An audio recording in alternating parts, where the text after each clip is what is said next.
जिसके सिमरन से भक्तों के भाग्य द्वार खुल जाते हैं। जिसके सिमरन से भक्तों के भाग्य द्वार खुल जाते हैं। एक झलक के दर्शन से ही मन चाहे फल पाते हैं। पास मिला के हमें बिठा के नैन लाल समाया है। इस छाया में बाबा हमने बेहद का सुख पाया है। बेहद का सुख पाया है। याद तुम्हारी कितनी प्यारी शीतल सी छत्र छाया है। इस छाया में बाबा हमने बेहद का सुख पाया है। बेहद का सुख पाया है।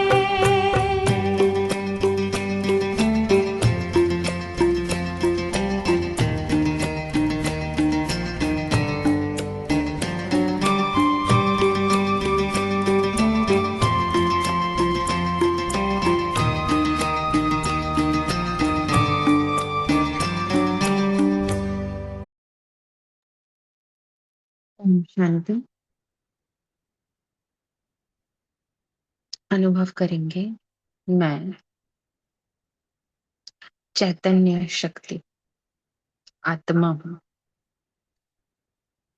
इस देह को चलाने वाली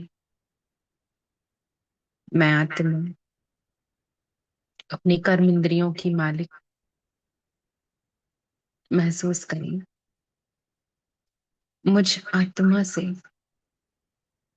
निकलता हुआ प्रकाश चारों तरफ फैल रहा है। मैं आत्मा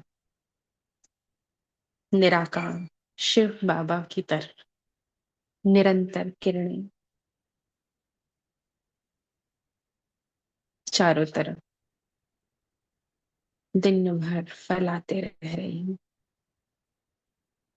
जितनी देर मैं स्वयं को आत्मा अनुभव कर उस मीठे परम पिता परमात्मा की याद में बैठती हूँ, उतनी देर पूरा वातावरण वायुमंडल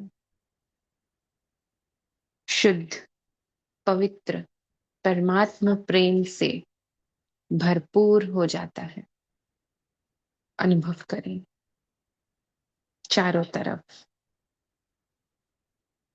परमात्मा शिव बाबा की प्रेम भरी किरणें एक एक आत्मा को आंतरिक प्रेम का अनुभव करा रही है। ऐसा प्रेम जो पहले कभी किसी ने किसी से नहीं किया होगा। आत्मा परमात्मा का मिलन जिसके यादगार में कुंभ मेला लगता, वही मिलन इस संगम पर मुझ आत्मा का मेरे मीठे बाबा परम पिता शिव परमात्मा से दिनों दिन चलते फिरते उठते बैठते अमृत वेले हो रहा है। ऐसा मिलन जो कल्प कल्प यादगार बनने वाला है। यह मंगल मिलन महामिलन मेरा और मेरे मीठे बाबा का यादगार बनने वाला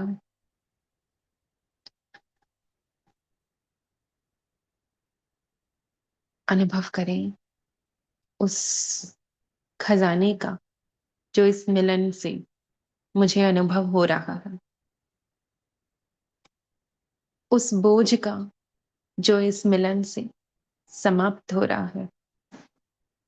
उस साथ का जो साथी संगी बन मेरा मीठा बाबा हर संबंध से अपना प्रेम मुझे लुटा रहे हैं। निस्वार्थ सेवाधारी बन मुझे एक एक छोटी छोटी बात पर भी गाइड करते, बस मेरे समझने में ही अंतर पड़ता, वरना वो तो हर पल हर घड़ी मेरे साथ हैं। महसूस करें परमात्मा का अवतरण इस धरम, इस सेवा स्थान में, इस पावन भूमि में हुआ है, जो पहले पावन न थी, लेकिन उनके आते ही यह धरा पावन होते जा रही है। साक्षात शिव बाबा संग में ब्रह्मा बाबा का अवतरण जिस घर में हुआ हो, वो किसी मंदिर से कम नहीं है। हर आत्मा जो इस मंदिर में प्रवेश करती, उसे दिव्य अनुभूतियां होती, परमात्मा की, मीठे बाबा की गहराई से प्यार अनुभव होता। ऐसा जादू कर दिया उसने कि हर पल हर घड़ी उसके बिना रहना अधूरा सा लग रहा। वो है तो सब अच्छा है, उसकी याद नहीं तो कुछ भी नहीं। पावरफुल और साधारण याद, उसमें ही इतनी भरपूरता महसूस करें।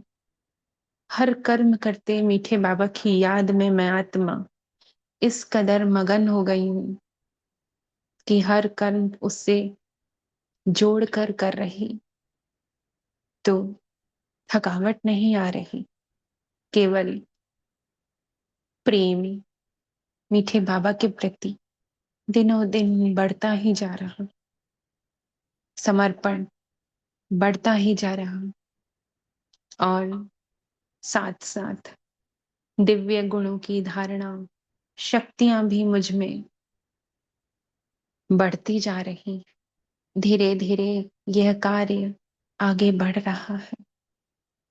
धीरे धीरे स्व परिवर्तन हो रहा है। मेरे पुराने संस्कार सारे धीरे धीरे करके एक एक करके समाप्त हो रहे हैं, और नए दैवी गुण वाले संस्कार बाबा की याद में मुझ में धारण होते जा रहे हैं। महसूस करें, इतना प्यारा अनुभव है बाबा की याद में, जो पर्सनली हर आत्मा उससे करती। यही तो उसकी इतनी प्यारी विशेषता है।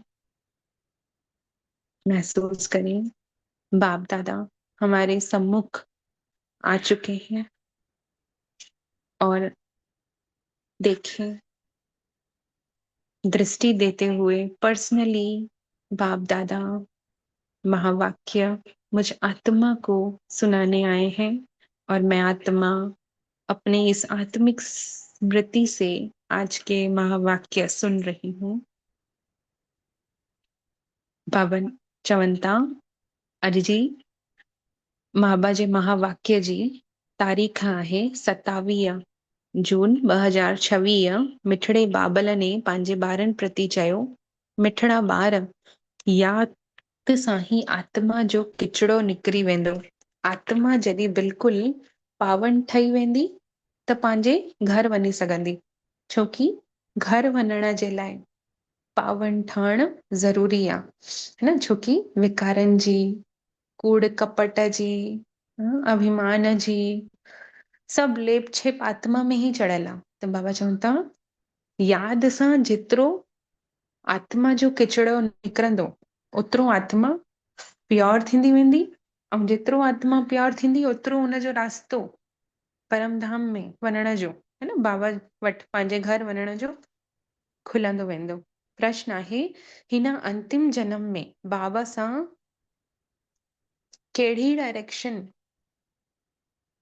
बाबा सां असांखे कहिड़ी डायरेक्शन मिले थी, जेको बाबा चवनि था तव्हां पालन कंदव त तव्हांजो कल्याण थियणो आहे। हिन अंतिम जन्म में बाबा असांखे कहिड़ी अहिड़ी डायरेक्शन ॾिनी अथऊं जंहिंसां बाबा चवनि था तव्हां ॿारनि जो कल्याण थियणो आहे। उत्तर में बाबा ने चयो, मिठड़ा ॿार, हिन अंतिम जन्म में बाबा खां पूरो वरसो वठी वठो। हिन अंतिम जन्म में बाबा खां पूरो वरसो वठी वठो। बुद्धि के ॿाहिरि भटकायो न। ॿिनि ॻाल्हियुनि में व्यर्थ में बुद्धि खे भटकाइणो कोन्हे, छोकी बुद्धि में थकावट अची वेंदी आहे न, फालतू जी व्यर्थ ॻाल्हियुनि खे अगरि सोचींदा आहियूं बुद्धि में त थकावट अची वेंदी आहे।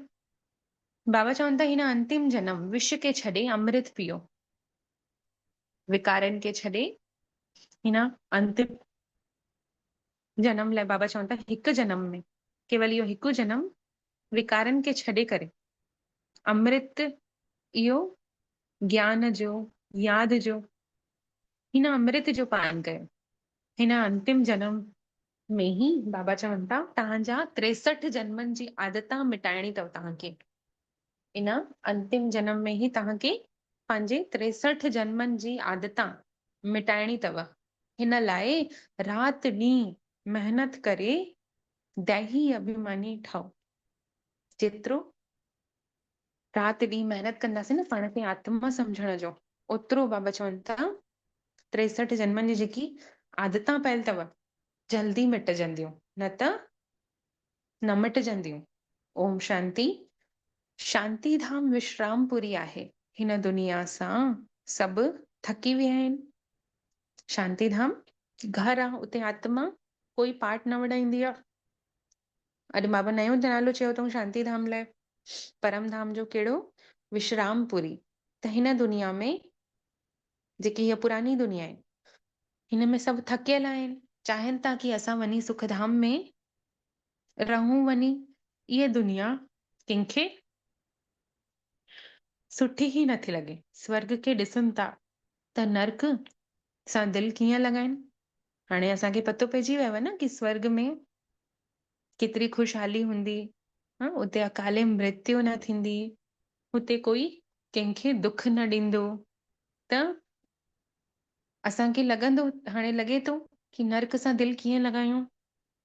चवनि बि था बाबा कि जल्दी कयो, हिन दुखधाम खां असांखे हलणो आहे। बाबा सम्झनि था कि हीअ दुनिया छीछी आहे। इन जो नालो ई आहे डेविल वर्ल्ड, दैत्य वारी दुनिया, जंहिंखे नर्क चयो वियो आहे। इहा कोई अक्षर कोन्हे, काथे डीटी वर्ल्ड, काथे डेविल वर्ल्ड। हिन डेविल वर्ल्ड में त सभु तंग पिया आहिनि। कोई सुसाइड करे थो, कोई कहिड़ी ॻाल्हि सां तंग आहे, कोई कहिड़ी ॻाल्हि सां, कंहिंखे तन जो दुख आहे त कंहिंखे मन जो, त कंहिंखे संबंधिन दुखी कयो अथऊं, त कंहिंखे धन जो अभाव आहे। त कुल मिलाए सभु तंग आहिनि हिन डेविल वर्ल्ड में। परंतु वापसि त कोई वञी नथो सघे। बाबा चवनि था भले पंहिंजो अगरि इहो जन्म ख़तम बि करे वठे, सुसाइड बि करे वठे, त बि वापसि हिते ई अचणो अथसि भोगनाऊं भोगण लाइ, है न। त बाबा चवनि था वापसि त कोई वञी न सघंदो परम धाम पंहिंजे घर। तमो प्रधानता जी खाद पइजी वई आहे आत्मा में।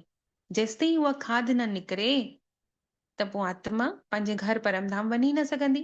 ऐं आत्मा मां खाद कढण जे लाइ पुरुषार्थ त करणो आहे। जेके सुठे पुरुषार्थी आहिनि उन्हनि जी अवस्था पिछाड़ी में सुठी थी वेंदी।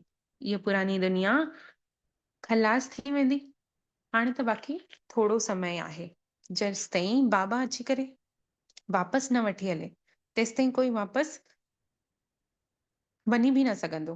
बाबा चवनि था दुनिया में दुख त ॾाढो आहे, घर में बि कोई न कोई दुख हूंदो आहे। तव्हां ॿारनि खे दिलि में अथव कि बाबा असांखे दुखनि खां छॾाइण आयो आहे। जेका सुठा निश्चय ॿुधी हूंदा उहे बाबा जी यादि के कॾहिं विसरंदा न। उनखे चयो ई वियो आहे सभिनीनि जो दुख हरता। ॿार ई पहचाननि था उन दुख हरता खे कि इहो बाबल आयो आहे असांजा दुख हरण। त बाबा चवनि था अगरि सभु पहचाने वठनि त पोइ एतिरा ॾाढा माण्हू सतयुग में वञी करे राज त न कंदा। इहो त थी नथो सघे छोकी सतयुग में ॾाढा थोड़ा मनुष्य हूंदा आहिनि, नंढी दुनिया हूंदी आहे। त बाबा चवंदा जेके श्रीमत ते हलंदा उहे ई केवल ऊंच पद पाए था सघनि। उहो त ठीकु आहे, सजाऊं खाई करे बि शांतिनाम अथवा पावन दुनिया में वेंदा जेके श्रीमत ते नथा हलनि, है न। भले बाबा जा ॿार ठहिया आहिनि, ज्ञान में हलनि था।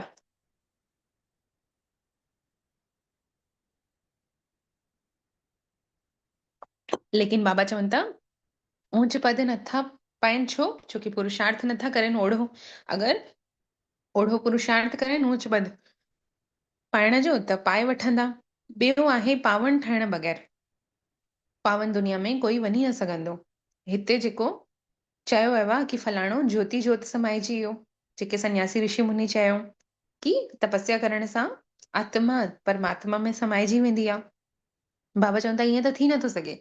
जेके पहले पहले सृष्टि ते ईंदा आहिनि लक्ष्मी नारायण, उहे बि ईअं वापसि नथा अची सघनि त ॿिया कीअं ईंदा।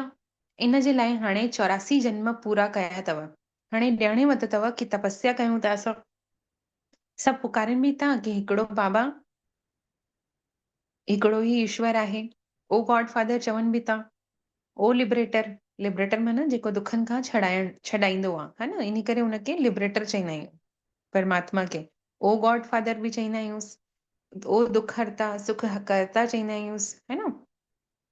लेकिन ॼाणूं नथा कि कीअं अची कॾहिं दुख हरियो हुअईं सुख ॾिना हुअईं। त बाबा चवनि था इहो उहो ई समय हले थो। कृष्ण आदि ॿियो कंहिंखे थोड़ी पुकारींदा आहिनि। क्रिश्चियन हुजनि मुसलमान हुजनि, सभु गॉड फादर खे ई सॾु कंदा आहिनि। हाणे चाहे हिंदू हुजे, हिंदू बि ख़ाली कृष्ण खे अगरि पुकारींदो बि, लेकिन मुसलमान त न पुकारींदो न। परंतु हिंदू हुजे, ईसाई हुजे, क्रिश्चियन हुजे, मुस्लिम हुजे, सभु हिकिड़े गॉड फादर खे त पुकारींदा आहिनि। आत्मा सॾु कंदी आहे पंहिंजे फादर खे। फादर चऊं था तॾहिं त आत्मा सम्झे थी कि मां आत्मा आहियां। फादर चऊं था तॾहिं त सम्झे थी आत्मा कि मां हुन गॉड फादर जी ॿार आत्मा आहियां। आत्मा बि कोई चीज आहे न। आत्मा कोई वॾी चीज कान्हे, ॾिसण नथी अचे, लेकिन हिन जो मतिलबु ईअं न कि हुनजो कोई अस्तित्व ई कोन्हे। बाबा चवनि था आहे, स्टार मिसल ॾाढी सूक्ष्म आहे, जीअं परमात्मा आहे ॾिसण नथो अचे, वैसे आत्मा जो बि स्वरूप आहे, आत्मा जो पंहिंजो अस्तित्व आहे। तव्हां बाबा जी महिमा कयो था कि उहो सतचित आहे, ज्ञान जो सागर आहे, सचिनानंद चईंदा आहियूं न।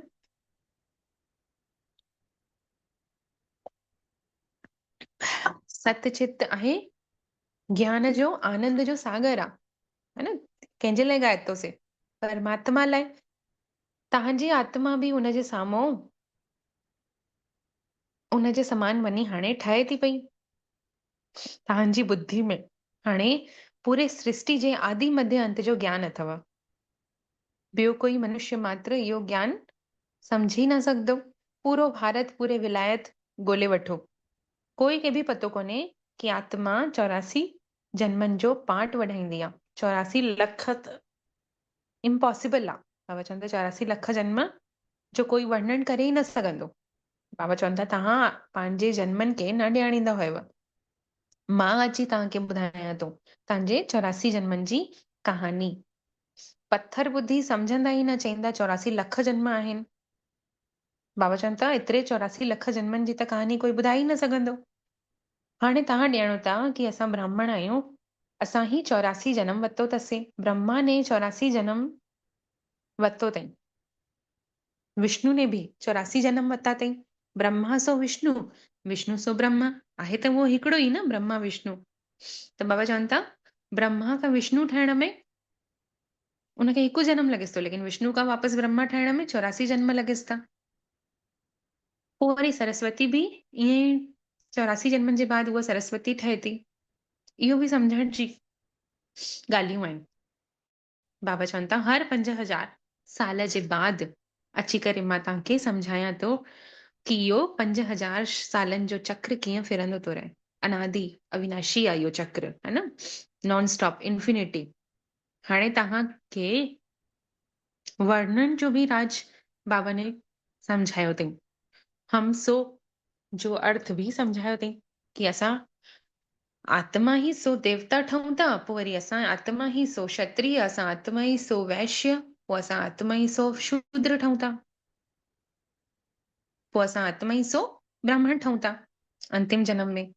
लेकिन असां आत्मा सो परमात्मा नथा ठहूं। हमसो जो अर्थ आत्मा परमात्मा ठहण कान्हे को। हमसो जो अर्थ आहे आत्मा ही देवता, आत्मा ही क्षत्रिय, आत्मा ही वैश्य, आत्मा ही शूद्र ऐं आत्मा ही ब्राह्मण ठहे थी। ऐं जेके लौकिक पंडित आहिनि, ब्राह्मण आहिनि, उहे वर्ण कढींदा आहिनि, कंहिंजो गुरु वर्ण, कंहिंजो ब्राह्मण वर्ण, कंहिंजो शूद्र वर्ण। पंहिंजे उहे ॾिसींदा आहिनि सितारा हाणे कहिड़े उन में आहिनि, जॾहिं जनम थींदो आहे उन अनुसार पोइ उनजो वर्ण ॿुधाईंदा आहिनि। लेकिन सभु वर्ण हिकु साथ त थी न सघंदा आहिनि। जॾहिं देवता वर्ण हूंदो त ब्राह्मण न हूंदो, जॾहिं ब्राह्मण हूंदो त देवता न हूंदो। देवता आहे त क्षत्रिय कान्हे, वैश्य शूद्र कान्हे, ऐं क्षत्रिय आहे त देवता कान्हे, वैश्य शूद्र कान्हे। त ईअं थींदो आहे। त बाबा चवनि था हिते त सभु वर्ण इकट्ठा कंहिंजो कोई ॾेई रखियो अथऊं, है न, लौकिक ब्राह्मण। त ब्राह्मण जो त हिकु ई जनम हूंदो आहे। बाबा चवनि था इहो तव्हांजो हीरे जहिड़ो जनम अथव। ब्राह्मणनि जो हिकु जनम, वधि में वधि 2 जन्म, छोकी 100 वर्ष आहे केवल, है न, उनमें बि कोई 2 जनम या त हिकु जनम। इहो तव्हांजो उत्तम शरीर अथव, हिन में तव्हां स्वर्ग जो वरसो पाए वरितो अथव। इन लाइ हाणे कोई तरफ़ भटको न। बाबा चवनि था केतिरो ज्ञान मिलण खां पहले भटकींदा हुयासीं, भॻवान खे ॻोल्हींदा हुयासीं, हाणे ज्ञान मिलियो आहे त भटकण जो अंधु थी वियो। लेकिन ॾाढा आहिनि जो अञा ताईं बि भटकनि था। कॾहिं हेॾे त कॾहिं होॾे त कॾहिं काॾे। बाबा चवनि था हाणे तव्हांखे भटकणो कान्हे, ज्ञान अमृत पीअणो अथव। सम्झ में बि अची वियो अथव न कि बरोबर असां ही 84 जन्म वरितो अथसीं। तव्हां पहले सतयुग में सतो प्रधान हुयव, पोइ वरी सतो, पोइ वरी रजो प्रधान, पोइ वरी रजो, पोइ तमो, वरी तमो प्रधान। त ईअं किरंदा आयव। चांदी जी खाद पए थी पहले, वरी पोइ हिकदमि वञी करे अलॉय मिली थो वञे। आत्मा पहले 24 कैरेट हुई, हाणे 14 कैरेट थी वई आहे। सोने में खाद विझंदा आहिनि न। भारतवासी अपशगुन सम्झींदा आहिनि सोने में खाद विझण। शादी कराईंदा आहिनि त हिकदमि सचो सोनो पाईंदा आहिनि। सोने ते बि भारतवासियुनि खे, सोने सां बि भारतवासियुनि खे ॾाढो प्यार हूंदो आहे। छो? भारत जी ॻाल्हि ई न पुछो, छोकी सतयुग में तव्हांजा सोने जा महल हुयव, तॾहिं त भारतवासियुनि जो सोने सां प्यार आहे, है न, गोल्ड सां। त सोने जी ईंटा हूंदियूं हुयूं हुते तव्हांजी, जीअं हिते ईटनि जी ढेर लॻंदी आहे मिट्टी जे, हुते सोने चांदी जी ईटनि जी ढेर हूंदव। माया मच्छंदर जो खेल ॾेखारे करे तव्हांखे हेठि किराए रखई। हाणे हिकिड़ो कहानी हुई न कि उनमें अलादीन जो कि अगरि लालच आयसि ऐं उनखे लालच आयसि ऐं सोने जी अगरि हिकु बि शइ वस्तु खई त माना मरी वेंदो। पोइ उन गुफ़ा में छा थींदो? भूकंप अची वेंदो। त हिते बि ईअं ई आहे। बाबा चवनि था ॾेखारींदा आहिनि कि सोने जी ईट ॾिठई, सोचई कि मां हिकु खणी वञा, हेठि लहण लॻो खणी करे त वापसि निकिरी न सघो। ॿार हाणे सम्झनि था कि असां फिर सां स्वर्ग में वञूं था, त पोइ हितां जी जेकी शयूं आहिनि उन्हनि में ममत्व न हुजे। बाबा चवनि था भले सतयुग में सोन हुयव तव्हां वटि, इन करे भारतवासियुनि जो सोन सां भले प्रीत आहे, लेकिन इहो अंतिम जन्म जेको आहे हिन में वैराग्य, हिन में सोन आदि सां प्रीत न हुजे। है न। हिते अगरि लालच रखीसीं माना माया मछंदर खाई वेंदी, सभु ख़तम थी वेंदो। त बाबा चवनि था कॾहिं असां सुखधाम में ॾाढा सुखी हुयासीं बाबा, हाणे चवनि था जल्दी कयो, सुखधाम में हलणो अथव त योग बल सां पंहिंजी आत्मा जो किचिड़ो कढो, योग जी यात्रा निरंतर कंदा रहो।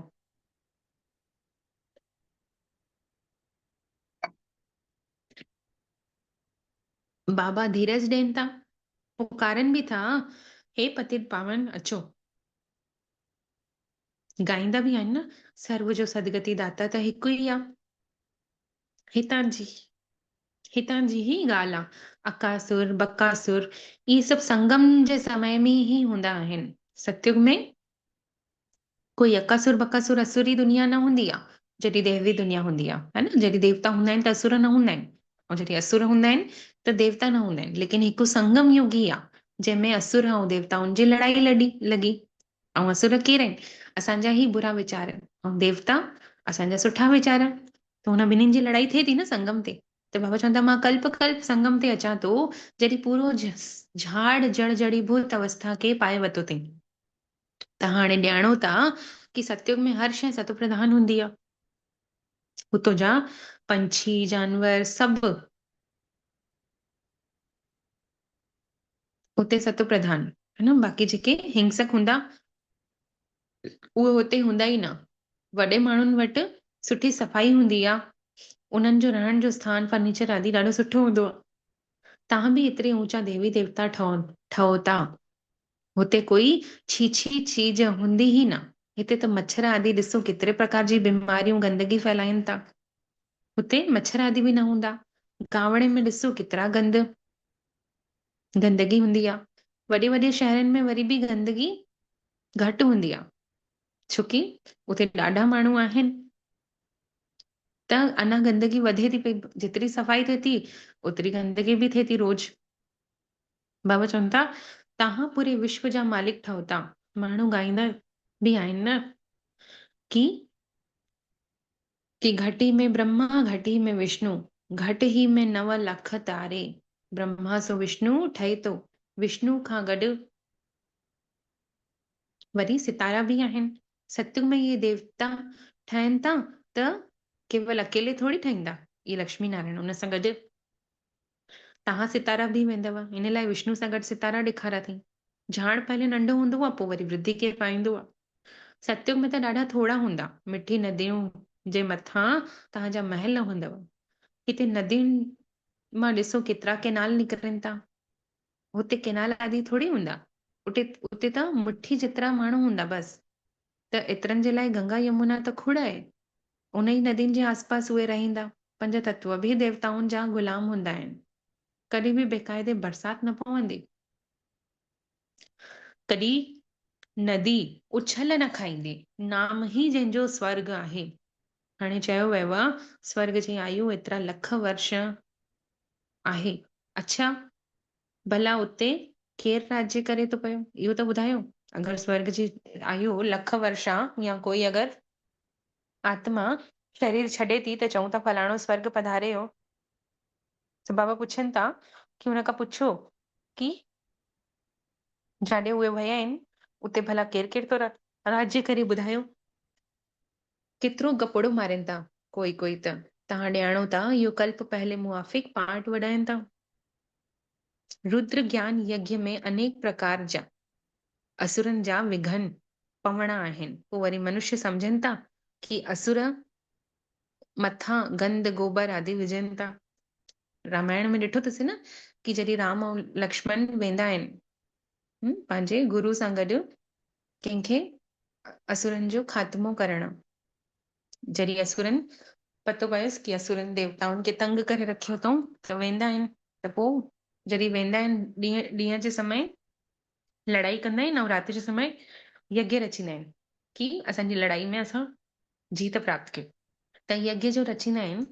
कुझु ऋषि मुनि गॾु वेहंदा अथनि त हुन यज्ञ खे भंग करण लाइ असुर राति जे समय छा कंदा हुया? हड्डी मांस खून ऐं गंद गोबर आदि आसमान खां मथां खां उॾी उॾी अची करे हुन अग्नि में विझंदा हुयसि ताकी हवन उन्हनि जो ख़तम समाप्त थी वञनि या विघन पइजी वञनि। त इहो कहिड़े समय जी ॻाल्हि आहे? हिन ई समय जी ॻाल्हि आहे। छोकी जॾहिं देवता हुया ओॾी महिल त असुर हुया ई न, त विघन कीअं विझंदा? त असां ई हाणे जॾहिं हिन सुठे रस्ते ते हलूं था न, त दुनिया वारा ॾाढा विघन विझंदा आहिनि। कोई अगरि ग़लति कमु कंदासीं त एतिरो जल्दी कोई मना न कंदो, लेकिन सुठे रस्ते ते अगरि हलंदासीं त 10 उंगलियूं खणी ईंदा, चईंदा ॾिस त हीअ फलाणी काॾे थी वञे रोज़ रोज़, है न, सेंटर वेंदासीं त शुरू शुरू विघन पईंदा आहिनि।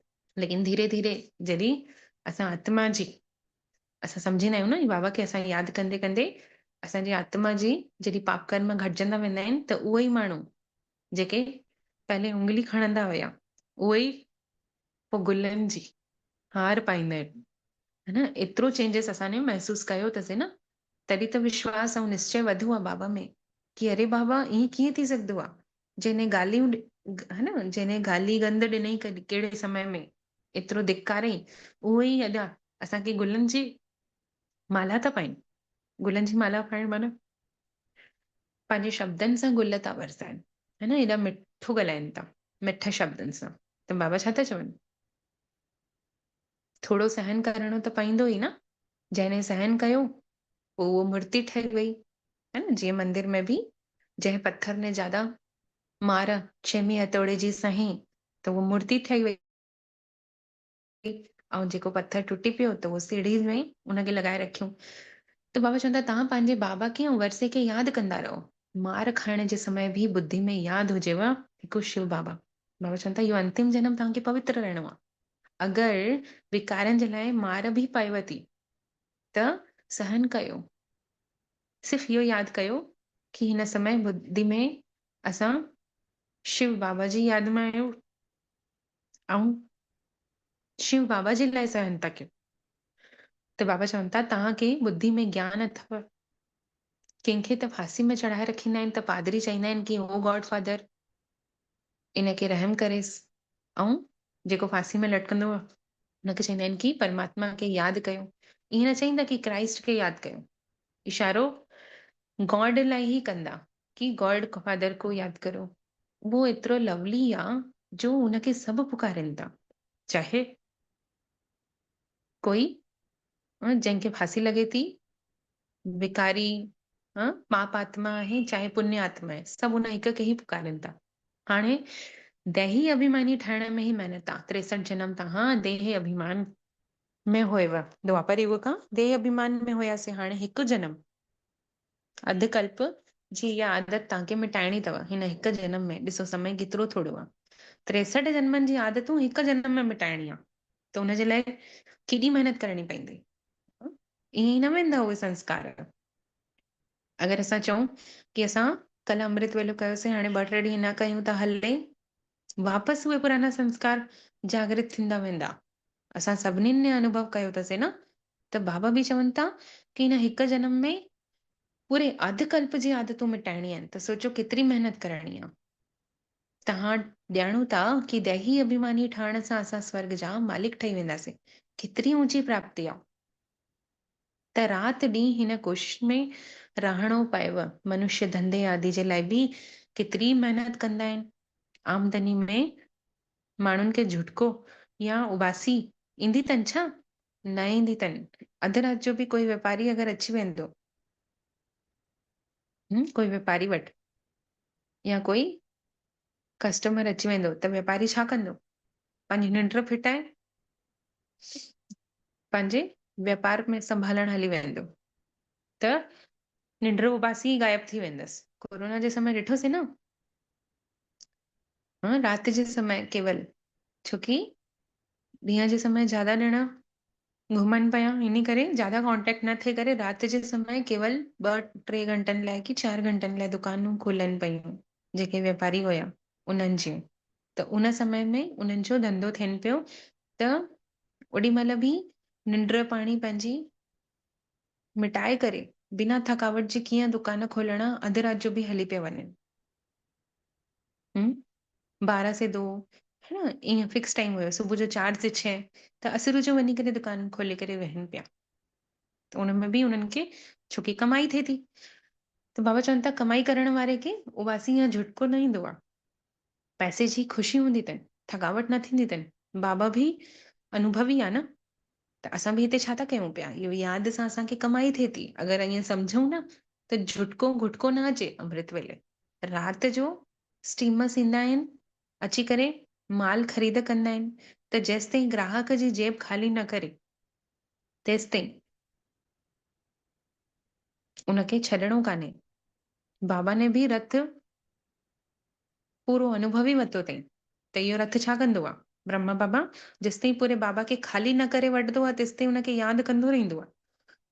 2 बजे खां वठी वेहंदो हुयो ब्रह्मा बाबा यादि करण बाबा खे, वेंदे सुबुह जा 5 वॼी वेंदा हुयसि। पोइ वरी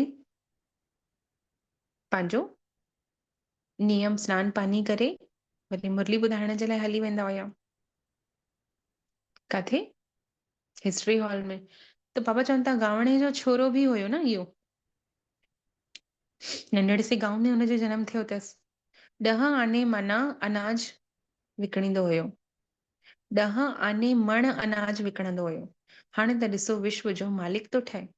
कहिड़े ज़माने में गांव में 10 आने जो केवल मण जो अनाज विकिणंदो हुयो वीचार, हा न। इहो ब्रह्मा बाबा जॾहिं नंढो हुयो, जॾहिं हिनजा माता पिता देह जा छॾे हली वियसि, पंहिंजे चाचा जे घर में रहंदा हुया। त बाबा चवनि था केतिरो हिक हिक पैसे लाइ केतिरी महिनत कई। हाणे ॾिसो विश्व जो मालिक ठहे थो। हिकदमि गावड़े जो छोकिरो हुयो, हिकदमि हीरे जवाहरातनि जो मालिक ठही वियो। बसि जवाहरातनि जी ॻाल्हि आहे, सच्चा जवाहरात। इहो त रॉयल वापारी हुयो, है न। हीरे जो भले वापारी ठही वियो पंहिंजी महिनत सां, लेकिन उनखे बि ठुकराए करे सच्चे जवाहरातनि खे अपनाई, रॉयल वापार कई। कहिड़ो? इहो परमात्मा मिलन करे करे पंहिंजो रॉयल वापार कई, सभिनीनि खे प्रेम ख़ुशी शांती बांटई, त पंहिंजे अंदरि वधंदो वयुसि, त इहो रॉयल वापार थी वियो। बाबा चवनि था बाबा ॾाढो अनुभवी हुयो। बाबा वॉइसराय आदि जे घर में बि ईअं वेंदा हुया जीअं पंहिंजो घर हुयसि। वॉइसराय करके हिकिड़ो उन समय में राजा हुयो, है न। त उन्हनि जे घर में बि एकदमि बिना परमिशन जे ब्रह्मा बाबा जी एंट्री हूंदी हुई, है न। ऐं पहले ज़माने में छा हूंदो हुयो, कोई बि वापारी अगरि ईंदो हुयो राजघराने में, त रानी जे सम्मुख हुननि खे न अचण ॾींदा हुया। लेकिन हिकिड़ो ब्रह्मा बाबा हुयो जो रानी सां उनखे डायरेक्ट संबोधन करण लाइ, उनखे हीरा जा हार, हीरनि जा हार ॾेखारण लाइ ब्रह्मा बाबा खे, लेखराज दादा खे राजा ख़ुदि अनुमति ॾींदो हुयसि कि मुंहिंजी रानी खे वञी करे तूं पाण ॾेखार, उनखे सम्झाए कि कहिड़ो हीरे वारो हार ज्यादा उनखे उनजे लाइ सुठो आहे। त जेतिरो इहो ॿुधी में बाबा चवनि था अविनाशी तव्हां ज्ञान रतन तव्हां धारण कंदव, इन सां तव्हां पदमपति ठाहींदव। त उन्हनि छा कई पोइ, उहे जेके रत्न हीरा जवाहरात हुयसि उनखे स्थूल रत्ननि खे ठुकराए ज्ञान रत्न अविनाशी खे अविनाशी ज्ञान रत्न धारण करण चालू कई। त हाणे असांजी बि ॿुधी में आहे कि असां बि ब्रह्मा बाप समान पदमपति ठहूं। शिव बाबा खे चयो वियो आहे सौदागर रत्नागर, उनजी महिमा बि ॻाईंदा आहिनि कि कीअं उहो सर्वव्यापी आहे, परंतु उहा महिमा कान्हे, उनजी ग्लानी आहे। अहिड़ी हालत थी वई अथसि भक्ति मार्ग में, असांजी अहिड़ी हालत थी वई कि बाबा चवनि था जॾहिं भक्ति पूरी थिएव थी तॾहिं भक्तनि जो रक्षक बाबा अचे थो। तव्हां भक्ति कंदा हुयव, इन सां सिद्ध आहे कि सभु जास्ती भक्त आहिनि। ऐं कंहिंखे भक्ति बाबा चवंदो आहे छॾाइणी कान्हे, जॾहिं भक्ति पूरी थींदी त उन्हनि खे बि ज्ञान मिलणो आहे। त पहले पहले बाबा अची ब्राह्मण ठाहे थो ब्रह्मा बाबा जे ज़रिए, बाबा सां वरसा वठी ब्राह्मण पोइ पूज्य देवता ठहनि था। रावण ने पुजारी ठाहे वरितई, बाबा असांखे ब्राह्मण खां देवता ठाहे थो, लेकिन देवता खां पोइ पूज्य खां पोइ पुजारी रावण ठाहे थो। इहो बि भॻवान वाचा न, भॻवान त हिकु ई आहे, 2-3 भॻवान त हूंदा कान्हनि, गीता भॻवान जी ई ॻायल आहे। शिव भॻवान वात जे बदिले श्री कृष्ण जो नालो विझी रखियो अथऊं गीता में। बस इहो ई अंतर थी वियो आहे। ड्रामा अनुसार गीता जो नालो बि मटिजणो आहे। पोइ वरी सभु सॾ बि करनि था कि हे पतित पावन अचो, असांखे पावन ठाहियो। रावण पतित ठाहे थो अथई त सम्झनि था कि केतिरी बुद्धि हुजणी खपे श्रीमत ते हलण जी। ऐं श्रीमत माना श्रेष्ठ ते श्रेष्ठ मत हिकिड़े बाबा जे सवाइ ॿियो कोई ॾेई नथो सघे। इहे लक्ष्मी नारायण स्वर्ग जा मालिक हुया, बाबा जी मत ते इहे लक्ष्मी नारायण ठहिया। अच्छा, हाणे बाबा जो यादि प्यार स्वीकार कंदासीं। मिठड़े मिठड़े सिखी लदे ॿारनि प्रति मात पिता बाप दादा जो यादि प्यार ऐं गुड मॉर्निंग। रूहानी बाबा जी रूहानी ॿारनि खे नमस्ते। ऐं असां रूहानी ॿारनि जो बि रूहानी मात पिता बाप दादा खे यादि प्यार गुड मॉर्निंग ऐं नमस्ते। मुंहिंजा मिठड़ा बाबल नमस्ते। शुक्रिया बाबा, शुक्रिया जे तव्हां असां सभिनीनि खे पंहिंजो ठातव ऐं असांजो पदम पदम गुणा सौभाग्य जगायो। शुक्रिया बाबा, शुक्रिया।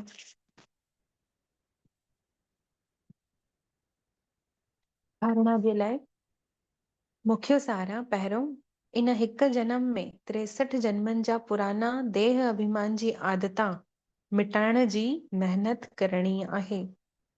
जीअं ॿारनि खे चवंदा आहियूं न, पंहिंजे लौकिक ॿारनि खे कि महिनत कयो, रिज़ल्ट मैटर न कंदो आहे, है न, लेकिन महिनत कयो, महिनत जो फल त मिलणो ई आहे, कुझु बि थी वञे। त असां बि महिनत कयूं। पंहिंजे जेके पुराना देह अभिमान वारा संस्कार आहिनि उन्हनि खे मिटाइण जी महिनत असां सभिनीनि खे करणी आहे। देही अभिमानी ठही स्वर्ग जो मालिक ठहणो आहे। पाण खे आत्मा समझी स्वर्ग जो मालिक ठहणो आहे। आत्मा समझंदासीं त पुराना संस्कार मिटजंदा वेंदा। आत्मा समझंदासीं, देही अभिमानी अवस्था में हूंदासीं त आत्मा जा गुण जागृत थींदा। आत्मा जा गुण जागृत थींदा माना विश्व जा मालिक ठही वेंदासीं, स्वर्ग जा। ॿियो आहे, इन हीरे तुल्य उत्तम जनम में पंहिंजी बुद्धि खे भटकाइणो कोन्हे, है न। हाणे जेको क्लास 10th हूंदो आहे या 12th हूंदो आहे त टीचर्स पंहिंजे ॿारनि खे स्कूल में चईंदा आहिनि कि इहो हिकिड़ो ई साल अथव, ॾाढो सुठे सां पढ़ाई करे वठो। हिन हिक साल में तव्हांजो बोर्ड पेपर अथव, त इहो हिकु साल तव्हांजो तय कंदो कि तव्हां कहिड़े सब्जेक्ट खणी सघंदा आहियो। साइंस खणण ई न ॾींदा आहिनि, घटि परसेंट ईंदो आहे त, है न। त इन लाइ बाबा बि चए थो इहो हिकु ई जनम अथव, ब्राह्मण जो हीरे तुल्य जनम अथव। इन जनम खे वेस्ट न कयो, इन जनम में बुद्धि खे हेॾे होॾे भटकाए करे पंहिंजो समय वेस्ट न कयो। बसि यादि जी यात्रा सां पाण खे संपूर्ण ठाहींदा वञो, सतो प्रधान ठहंदा वञो। ऐं कोई अगरि अत्याचार करे बि थो, ज्ञान में हलूं था अगरि, त अत्याचार त थियणा ई आहिनि, विघन त पवणा ई आहिनि, है न। त बाबा चवनि था हुनखे बि सहन करे बाबा सां पूरो वरसो वठणो आहे। ऐं हीअं न सोचणो आहे कि अत्याचार मां सहन कयां थी, ईअं सोचणो आहे कि अत्याचार मां बाबा जे लाइ सहन कयां थी, मुंहिंजे बाबा मूंखे सहन कराए थो न।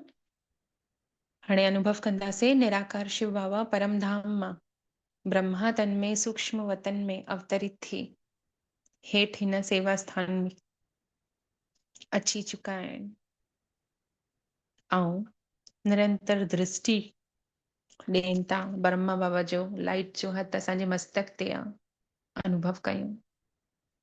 बाबा जे निरड़ मां निरंतर प्रकाशमय किरण मिठड़े बाबल जी मां आत्मा में पवनि थियूं ऐं सेकेंड में मूंखे दैही अभिमानी ठाहे थी रखे। मां पंहिंजे आत्मिक स्वरूप में स्थित थी वई आहियां। अब बाबा मूंखे पर्सनली वरदान ॾियनि था, साकार बाप समान पंहिंजे हर कर्म खे यादगार ठाहिण वारा आधार मूर्त उद्धार मूर्त भव।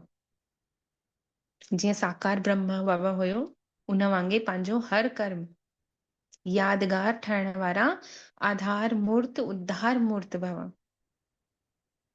ॾिठेला जीअं साकार ब्रह्मा बाबा ने पंहिंजो हर कर्म यादगार ठातई, ईअं तव्हां सभई बि पंहिंजो हर कर्म यादगार तॾहिं ठाहे सघंदव जॾहिं स्वयं पाण खे आधार मूर्त ऐं उद्धार मूर्त सम्झी करे हलंदव। आधार मूर्त मतलब मां निमित्त आहियां, मुंहिंजे ज़रिए परमात्मा जी प्रत्यक्षता थिए, मुंहिंजे ज़रिए हर कंहिंखे आत्मा जो परमात्मा जो परिचय मिले, मुंहिंजे ज़रिए सभिनीनि खे सुख शांति जो अनुभव थिए। मां जेतिरी देर आत्मिक स्वरूप में टिकां ओतिरी देर मूं मां सभिनीनि खे बाबा अनुभव थिए। त इहो आधार मूर्त आहे। ऐं उद्धार मूर्त माना निरंतर मामा किरणा सभिनीनि में फैलजनि थियूं ऐं सभिनीनि जो कल्याण थिए थो, सभिनीनि खे ज्ञान अमृत पान करण जो मौको मिले थो, सभु सेंटर पहुचनि थियूं ऐं सभिनीनि जो भलो थो थिए। सभु पंहिंजे पाण खे हील करण पाण सिखी वयूं आहिनि। कोई गुरु गोसाई हा चमत्कारी वैद्य सन्यासीनि जे पोइता नथा भटकिन जो चमत्कार करे ॾियनि उन्हनि खे फूक मारे करे। हा पंहिंजे पाण खे हील करण पाण सिखी था वञनि, न कुझु पुछाणा करनि था कंहिंखां, न कुझु नज़रियूं लाहिनि था। पंहिंजे पाण जी नज़र पाण लाहे था सघनि, कीअं पंहिंजे पाण खे प्रकाश जे औरे में सुरक्षित करे। त इहो थी वियो उद्धार मूर्त। जॾहिं असां महसूस कंदासीं न कि मां आत्मा परमात्मा जी शक्तियुनि सां भरपूर आहियां ऐं हुनजी शक्ति पूरे घर में फैलजे थी, त मजाल आहे जो कोई नेगेटिव एनर्जी घर में प्रवेश करे, कोई नज़र लॻे कंहिंखे या कोई कंहिंजी नेगेटिविटी कंहिंजी बदुआ लॻे, थी न सघंदो जेसिताईं असां हिन हिन विचार में अगरि स्थित आहियूं कि मां उद्धार मूर्त आहियां, मां आधार मूर्त आहियां, परमात्मा जी किरणा चारो तरफ़ हिन घर जे सुरक्षा कवच ठाहे रखियो अथई, त कोई भी नेगेटिविटी प्रवेश करे ही न सघंदी। अहिड़ो असांखे बाबा ने केतिरो भरपूर करे रखई कि पंहिंजे पाण खे असां पाण प्रोटेक्ट था करे सघूं। पहले केॾो भटकींदा हुयासीं, कॾहिं कंहिं वटि कॾहिं कंहिं वटि कॾहिं कंहिं वटि।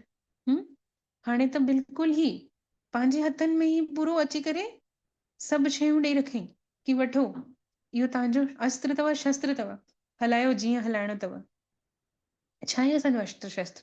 केवल आत्म अभिमानी अवस्था में स्थित थी करे परमात्मा खे यादि करणु। अस्त्र ऐं शस्त्र निरंतर परमात्मा जो वरसा मां आत्मा खे मिलंदो त रहे ऐं मां उनखे निरंतर यूज़ कंदी थी वञा उनजे वरसे खे। शस्त्र त इहे अस्त्र शस्त्र असांखे आधार मूर्त ऐं उद्धार मूर्त ठाहे रखियूं है न। त बाबा चवनि था जेके पंहिंजे खे विश्व परिवर्तन जा आधार मूर्त सम्झनि था उनजा हर कर्म ऊंचा हूंदा है न। पोइ उनखे कोई नंढी नंढी ॻाल्हि में विचलित न थींदो उहा आत्मा जेकी पाण खे आधार मूर्त सम्झंदी। आधार मूर्त माना इहो बि थींदो कि मां ज़िम्मेवार आहियां है न। अगरि मां न कंदमि त केरु कंदो? जीअं स्थूल में बि लौकिक में परिवार में माताउनि की जिम्मेदारी हूंदी आहे है न कि उहे घर में सभिनीनि खे पेट भरण जे आधार आहिनि, आधार मूर्त आहिनि है न। अगरि उहे भोजन न ठाहींदियूं त प्रकृति जो सुठो ऐं प्यार सां ठतल शक्तिशाली भोजन कीअं मिलंदो परिवार वारनि खे? त अगरि लौकिक में आधार मूर्त सम्झूं था त अलौकिक में बि सम्झूं कि मां आत्मा निरंतर किरणा परमात्मा खां वठी चारों तरफ़ ॾींहुं भर फैलाईंदी थी रहियां जंहिंसां सभिनीनि खे सुख जी शांति जी अविनाशी भोजन मिले थो सभिनीनि खे है न। इहो अविनाशी भोजन बि बांटूं केतिरो सरल आहे न। बाबा असांखे कीअं ठाहे थो, असांजी ही एग्ज़ाम्पल जेको स्थूल भोजन बांटूं था ॾियूं था सभिनीनि खे सुख ॾियूं था सभिनीनि खे शक्ति ॾियूं था इनडायरेक्टली स्थूल भोजन सां। वैसे ई इहो आत्मा जो जेको भोजन आहे, आत्मा जो भोजन छा आहे? ज्ञान पवित्रता सुख शांति। त इहे आत्मा जो भोजन आहे त उहो असां पंहिंजे अंदरि पहले भरपूर कयूं पोइ ॿियनि खे बांटूं है न। त बाबा चवनि था कि जॾहिं पाण खे विश्व परिवर्तन जो आधार मूर्त सम्झींदव त हुनजा हर कर्म ऊंचा हूंदा ऐं वृत्ति दृष्टि में सभिनीनि जो कल्याण जी भावना हूंदी त हर कर्म हुनजो श्रेष्ठ थी वेंदो। अहिड़े श्रेष्ठ कर्म ई पोइ यादगार ठहंदव, अहिड़ा तव्हांजा श्रेष्ठ कर्म ई यादगार ठही वेंदव। स्लोगन आहे सत्यता जी शक्ति खे धारण करण जे लाइ सहनशील ठहो। सत्यता जी शक्ति है न धारण करण जे लाइ सहनशील ठहिणो आहे, छोकी सत्यता जल्दी सां धारण न थींदी आहे। जेको सहनशील हूंदो आहे न उन जे अंदर सत्य टिकी सघंदो आहे, जंहिंजे अंदर सहण जी ताक़त ई कान्हे, है न। जीअं शेमी हथोड़े जी मार पईंदी आहे त पोइ पत्थर जेतिरो सहन कंदो उन मार खे ओतिरो ई उहो मूर्ति ठहींदो आहे। उअं ई सत्यता जी शक्ति खे धारण करण जे लाइ बि बाबा चवनि था सहनशील ठहो। इहो अव्यक्त इशारे जो पॉइंट आहे, सदा हर्षित रहण जे लाइ पंहिंजे नेचर खे सरल ठाहियो, सहनशील ठहो। अॼु हिन पूरे महीने जून महीने में सरलता जे लाइ बाबा ने चयो अथई, ऐं सहनशीलता लाइ। सरलता आहे सहनशीलता कान्हे त बि कोई मतिलबु कान्हे, ऐं अगरि सहनशीलता आहे लेकिन सरलता कान्हे, ताम झाम खाइण में पीअण में पाइण में मन आकर्षित थिए थो त उहो बि काथे न काथे खिचाव आहे देह जो। त बाबा डिटेल में चयूं हिन सहज योगी जीवन में अगरि मुश्किलात अनुभव थिएव थी त सहज राज्य कीअं मिलंदव। अगरि कंहिंखे मुश्किलात लॻे थी अमृत वेलो करण में, बाबा खे बार बार यादि करण में, तार नथी जुड़े, परमात्मा सां योग नथो लॻे, त पोइ बाबा चवंदा जॾहिं सरलता सां तव्हांजी योग नथो लॻेव त राज्य कीअं मिलंदव, इहे संस्कार ई उते वेंदव। ॾिसो हाणे जो यादगार जेके देवता जा चित्र ठाता अथऊं न उनजी सूरत में सरलता ॾेखारींदा आहिनि, केतिरो सरल हूंदा आहिनि उहे, है न। त जेतिरो सहज पुरुषार्थी ठहंदव ओतिरो मनसा में भी सरल, वाचा में भी सरल, ऐं कर्म में भी सरल हूंदव। उनखे ई फरिश्तो चयो वेंदो आहे। ऐं जेके सिंपल हूंदा आहिनि न उहे ई अट्रैक्टिव हूंदा आहिनि, उन्हनि खे ई ॾिसी करे आकर्षित थींदा आहिनि सभु। छोकी सभु त ताम झाम फैशन में पिया ई आहिनि ऐं सभु सेम ॾिसण ईंदा आहिनि। जेको अलॻि ॾिसण ईंदो आहे न उहो ई जल्दी अट्रैक्ट कंदो आहे पंहिंजे तरफ़। त अलॻि ॾिसण वारा हिन महिल केरु आहिनि, जेके सरल आहिनि, छोकी उहे ॾाढा घटि आहिनि न। त बाबा चवनि था उहे ई फरिश्ता चवराईंदा। छा? ओम शांति। इहे हुया अॼु जा मिठड़े बाबल जा मिठड़ा महावाक्य। शुक्रिया बाबा तव्हांजा, ॾाढा ॾाढा शुक्रिया। ओम शांति। महसूस कयूं मां आत्मा पॉइंट ऑफ लाइट मस्तक सिंहासन में चमका थी। ॾिसूं पंहिंजे पाण खे हिन देह ऐं देह जी दुनिया खां बुद्धि सां विसरी पंहिंजी बुद्धि खे, मन बुद्धि खे खणी मां आत्मा परम धाम वञा थी। ॾिसूं उन सुनहरी ॻाढ़े प्रकाश जी दुनिया में सेकंड में मां आत्मा पहुची वई आहियां। इहो मां आत्मा जो असुल घर आहे, जाते सब आत्मा निराकार स्वरूप में पंहिंजे शांत स्वरूप अवस्था में स्थित आहिनि। सब मुक्ति जी अनुभूति करनि थियूं। ॾिसूं इहो मुंहिंजो आत्मा जो अनादि स्वरूप आहे, निराकार स्वरूप।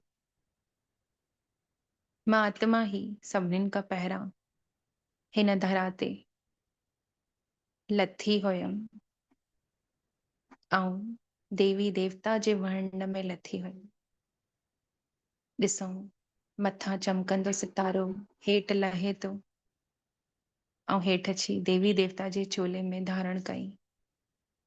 मूंसां गॾु अनेक आत्माऊं अचनि थियूं, लेकिन कलयुग जे कंपैरिजन में ॾाढी घटि आहिनि।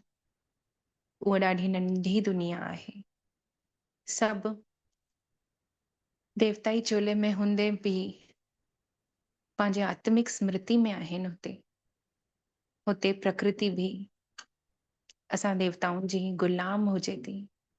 पंहिंजे दैवी वर्ण में ॾिसूं, असां हिक ॿिए खे सुख ॾियूं था उन सतयुगी राजाई में। हीरे ज़वारतनि जा, सोननि जे ईटनि जा, चांदी जी ईटनि जा महल आहिनि असांजा, जंहिंमें असांखे कोई ममत्व ई कोन्हे, छोकी हुते अथाह आहे। अथाह सोन ही सोन महसूस कयूं।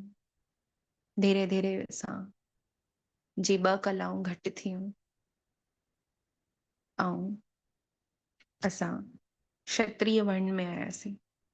पुरुषोत्तम चवरायासीं, किंतु पुरुषनि में उत्तम चवरायासीं, किंतु ॿ कलाऊं घटि। ऐं राजपाठ जी ॻाल्हि अची वई त थोड़ी सी संपन्नता घटि थी वई। ॾिसूं हुते बि लेकिन सुखी हुयासीं, हिक ॿियनि खे सुख ॾींदा हुयासीं। हुते बि अकाले मृत्यु न थींदी हुई। आत्मा पंहिंजे हिसाब सां, पंहिंजे मन मर्जी सां समय प्रमाण पंहिंजो शरीर छॾंदी हुई ऐं पोइ वरी ईअं करे देवता जा 8 जन्म, क्षत्रिय जा 12 जन्म, 20 जन्म असांने बितायासीं सुखनि में। द्वापर युग में पहुंतासीं, वैश्य वर्ण में आयासीं, जाते असांजी कलाऊं अञा ज्यादा घटिजी वयूं। असां पूज्य खां पुजारी थी वियासीं। सभिनीनि खां पहिरां शिवलिंग जे मंदिर जी स्थापना करे उनजी पूजा कईसीं। पोइ द्वापर जे अंत ईंदे ईंदे अनेक देवी देवताउनि जी पंहिंजे ई जड़ चित्रनि जा पूजा करण लॻी वियासीं, पुजारी थी वियासीं। छोकी विकार अंदर पइजी विया, देह अभिमान अची वियो। सभिनीनि खां वॾो विकार देह ॾिसंदे ॾिसंदे कंहिं स्पर्श कयो त काम विकार, लोभ, मोह, क्रोध, धीरे धीरे सब विकार हावी थींदा विया। ऐं उन द्वापर खां वठी पूरा 63 जन्म कलयुग अंत ताणी असां जी आदतूं एतिरी ख़राब थी वयूं जो असांजे जेका संस्कार हुया असुल देवी देवता जा ऐं अनादि संस्कार, उहे त लुप्त ही थी विया। ऐं विकारी संस्कार जी परत चढ़ंदी वई, जो परत 63 जन्म पुरानी आहे। शूद्र थी वियासीं। कलयुग अंत में ईंदे ईंदे ॾाढा पाप कर्म थियण लॻा। महसूस कयूं असां विकारी पतित थी वियासीं। पोइ वरी असांखे दुखी पतित ॾिसी बाबल खे रहम पयुसि। परम धाम छॾे करे असां ॿारनि खे दुखनि खां परे करण, सुख ॾियण लाइ परमात्मा हिन धरा ते अची असांखे ब्राह्मण वर्ण में वठी वयो। ब्रह्मा जे द्वारा अडॉप्ट करे ब्रह्मा कुमार कुमारी ठातई। इहो संगम जो हिकिड़ो अंतिम हीरे तुल्य जनम बाबा असांखे लक्ष्य ॾिनो अथई, वापसि फरिश्तो सो देवता ठहण जो। इहे 3 वर्ण ब्राह्मण फरिश्तो देवता हिन हिक जन्म में असांखे बाबा ठाहे थो वठी थो हले। आराम सां इहे 3 वर्ण क्रॉस कंदासीं हिन हिक जन्म जी मेहनत सां। त छो न हिन हिक जन्म में तन मन धन सां संपूर्ण समर्पण करे हिन बाबल जे यज्ञ में मनसा वाचा कर्मणा सभिनीनि में पवित्रता धारण करे बाबा खे प्रॉमिस कयूं कि बाबा असां हिन यज्ञ जी आधार मूर्त ऐं उद्धार मूर्त आत्मा पाण खे समझी असांजो हर कर्म श्रेष्ठ कंदासीं महसूस कयूं कोई भी विघन पवंदा त उन्हनि अत्याचारनि खे सहन कंदासीं छोकी परमात्मा जी निरंतर शक्तियूं असां सां गॾु आहिनि उनजी शक्तियुनि जो अनुभव थींदो त ई सहन करे सघंदासीं जॾहिं उनजो प्यार उनजे निश्चय उनजी शक्ति जी अनुभूति जी कमी थींदी आहे तॾहिं आत्मा सहन न करे सघंदी आहे त ज़रूरत आहे त उनजी शक्तियुनि जी अनुभूति करण जी जंहिंसां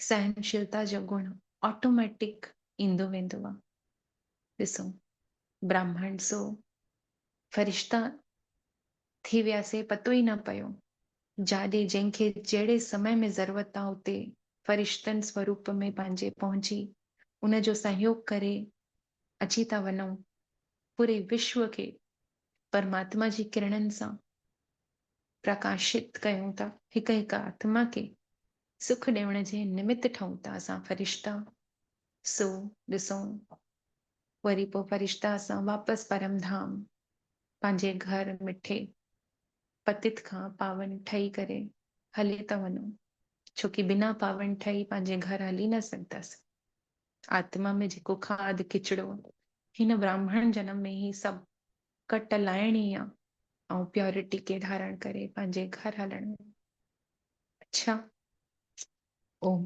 शांति ओम शांति ओम शांति शुक्रिया मुंहिंजा मिठड़ा बाबल तव्हांजो पदम पदम गुणा शुक्रिया जे तव्हां अॼु अहिड़ो अनुभव करायो तव्हां सभिनीनि जो बि ॾाढा ॾाढा शुक्रिया ओम शांति अच्छा हिकु रिक्वेस्ट